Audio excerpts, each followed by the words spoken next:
Hello everyone, welcome to my channel. आज है day 8 मेरे चैलेंज का। तो आज मैं सुबह उठ गई थी 8:15 को। फिर मैंने ब्रश किया, चाय वाय पी। 8:45 समथिंग मैं अपने टेबल पे बैठ गई थी। मैंने स्टार्ट किया सबसे पहले सॉल्यूशंस के चैप्टर को रिवाइज़ करना, और साथ ही में मैं फार्मूला शीट बना रही थी। मुझे टाइम इसलिए लग गया क्योंकि मैं अपने जितने भी क्वेश्चंस थे नोट्स के उसे भी कर रही थी। फिर मैं धीरे धीरे सोल्यूशन के नोट्स बना लिए मैंने, शॉर्ट नोट्स। और फिर मैं करने लगी कोऑर्डिनेशन कंपाउंड का रिवीजन। नोट्स रिवाइज कर रही थी मैं। बच रहा है एंड मैंने अभी सोल्यूशन चैप्टर्स को रिवाइज किया था स्टार्टिंग में। एंड फिर मैं कोऑर्डिनेशन कंपाउंड को रिवाइज करने लग गई थी।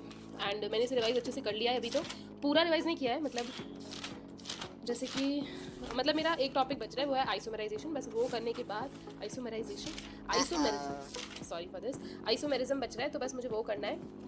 एंड और मेरा बाकी का सारा रिवीजन हो गया। बट मैंने पहले सोचा कि ये जो सब कुछ मैंने पढ़ा है उसके मैं क्वेश्चन प्रैक्टिस कर लेती हूँ थोड़े बहुत, तो उसके लिए मैं क्वेश्चन प्रैक्टिस करूँगी। बट अभी मुझे मेरा मॉड्यूल नहीं मिल रहा है, 5th मॉड्यूल मेरा। सो मैं उसे ढूंढ के प्रैक्टिस करती हूँ। ओके, सो मिलते हैं। मैं आ चुकी हूँ एंड मैंने खाना वाना भी खा लिया। मेरी मम्मी ने खाने के लिए बुला लिया, बट मैंने 15 मिनट तक मेरा मॉड्यूल ढूंढा, मुझे नहीं मिला।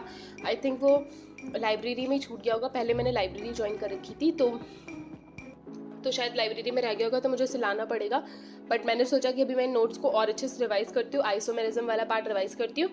एंड उसके बाद मैं नेक्स्ट चैप्टर पे चल दूँगी, क्योंकि आज मुझे पूरी physical chemistry, electrochemistry, chemical kinetics, solutions and chemical periodic और कोऑर्डिनेशन अच्छे से रिवाइज करना है।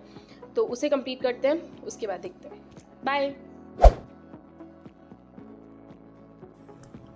तो गाइज़, आइसोमेरिज्म टॉपिक मुझे थोड़ा एवं सा लगता है, इसलिए मैं उसे रिवाइज़ करने के लिए छत पे चली गई थी।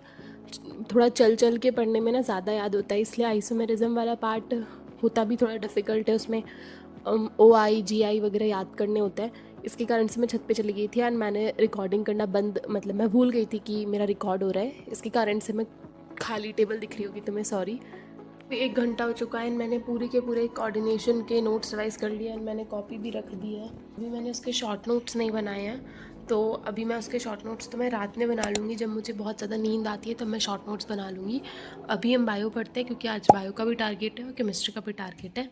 तो अभी मुझे बायो पढ़ना है, सो अभी मैं बायो पढ़ूँगी। बट अभी मैं थोड़ा नहा के आती हूँ, सो आधा घंटा में मैं नहा के आती हूँ। फिर 2 बजे से अपन बायो पढ़ना स्टार्ट करेंगे एंड फुल ऑन बायो को पढ़ेंगे। सो ठीक है, मैं बायो पढ़ के आती हूँ, मैं नहा के आती हूँ एंड देन बायो पढ़ेंगे। मैं आ चुकी हूँ नहा धो के। Now I will study biology. And अभी मैं बायोलॉजी में, मैं तुम्हें बता देती हूँ मैंने कितना टारगेट रखा है एंड मैं कितना कर पाऊँगी, वो देखते हैं। मैं हमेशा टारगेट वही रखती हूँ जो ह्यूमनली इम्पॉसिबल है, बट फिर भी मैं करने की कोशिश तो ज़रूर करती हूँ यार। देखो, मैंने सोचा है कि मैं morphology, anatomy, structural, cell the unit of life, biomolecule, cell the cycle और इन सब चैप्टर्स को रिवीजन करूँगी।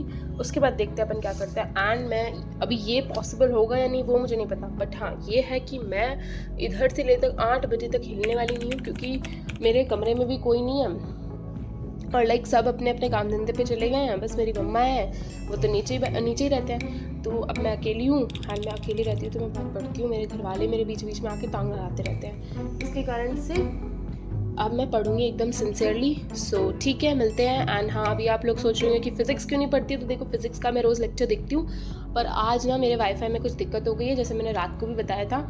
तो इसके कारण से मेरा वाईफाई नहीं चल रहा है, शायद आज पूरा दिन ही नहीं चलेगा। तो मैंने सोचा बायो पढ़ लेते हैं। ठीक है, केमिस्ट्री में पढ़ के उठ चुकी हूँ, आपको जैसा भी मैंने कोऑर्डिनेशन कंपाउंड कर लिया है एंड मैंने सोल्यूशंस को भी रिवाइज कर लिया है। सो अब मैं करूँगी biology. So let's do it. मिलते हैं मेरे इस चैलेंज के बाद। मैं बीच बीच में तुमसे बात करती रहूँगी, मैं बीच बीच में बात करती रहूँगी, बट अभी मैं सीधा बैठूँगी सलंग और सलंग पढ़ते हैं।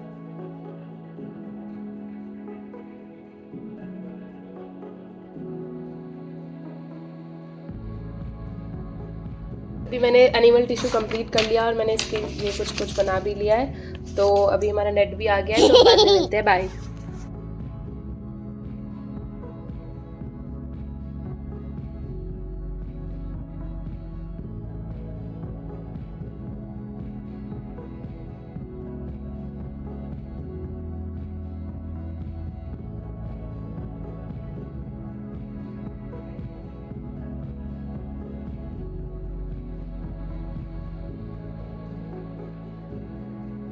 सो अभी मैंने स्ट्रक्चरल ऑर्गेनाइजेशन एंड एनिमल्स पूरा चैप्टर कंप्लीट कर लिया है, एनिमल टिश्यू, फ्रॉग और कॉकरोच। ये चैप्टर मुझे ज़्यादा अच्छे से याद नहीं रहता, इसके कारण से मैंने इसके फ्लैश कार्ड में इसके सारे जो इंपॉर्टेंट चीज़ें होती है वो सारी लिख ली है। उसके बाद मैंने स्टार्ट किया cell the unit of life से, क्योंकि cell the unit of life बहुत टाइम हो गया था तो मैंने रिवाइज़ नहीं किया था। फिर मैंने उसे रिवाइज़ किया बहुत अच्छे से, और उसके भी कुछ कुछ पॉइंट्स को मैंने लिख लिया था। उसको सब कुछ नहीं लिखा था उसमें, मतलब जो इंपॉर्टेंट होता है, जो मैं भूल जाती हूँ वो। एंड फिर बहुत रात को फिर मैंने स्टार्ट किया cell cycle, and cell cycle मैंने ज़्यादा नहीं पढ़ा, सिर्फ 3-4 ही पढ़े थे पेज बस। उसके बाद मैं सो गई थी क्योंकि बहुत नींद आ रही थी, और वो भी अच्छे से नहीं पढ़ पाई थी, तो मैं उसे अपनी कंप्लीट वाली जो लिस्ट है मतलब उसमें ऐड नहीं कर सकती। सो अभी तक मेरे बायो में आज के दिन मैंने 2 चैप्टर्स अच्छे से कंप्लीट किए हैं। सो मिलते हैं नेक्स्ट ब्लॉग में, and thank you for watching my blog.